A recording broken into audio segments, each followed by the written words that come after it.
ঢাকার আগারগাঁও ফুটপাতে গরিবের বুফে চালু করে ভাইরাল হয়েছিলেন মিজান। বিশ্বাসের ওপর ভিত্তি করে চালানো সেই রেস্টুরেন্টে ক্যাশিয়ার বা কর্মচারী কেউ ছিল না।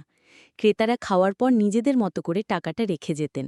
সামাজিক যোগাযোগ মাধ্যমে ছড়িয়ে পড়ার পর ভাতের হোটেলটি ব্যাপক আলোচনায় আসে। তবে সম্প্রতি ভিন্ন কারণে আলোচনায় উঠে এসেছেন ভাইরাল মিজান। নিজ জেলের চাঁদপুরে পৈতৃক সম্পত্তি ফিরে পেতে মানববন্ধন করেছেন তিনি।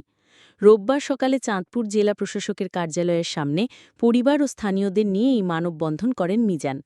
তার অভিযোগ, দীর্ঘ ৩০ বছর ঢাকায় থাকার সুযোগে প্রভাবশালী একটি চক্র হাইমচর উপজেলার গান্ডামারা গ্রামে তার জমি দখল করে রেখেছে। মিজান জানান, অনেকবার চেষ্টা করেও তিনি সম্পত্তি ফিরে পাননি, তাই সরকারের কাছে ন্যায্য সম্পত্তি ফিরিয়ে দেওয়ার দাবি জানিয়েছেন তিনি। এ সময় তার স্ত্রী, ৩ মেয়ে এবং স্থানীয় এলাকাবাসীও মানববন্ধনে অংশ নেন।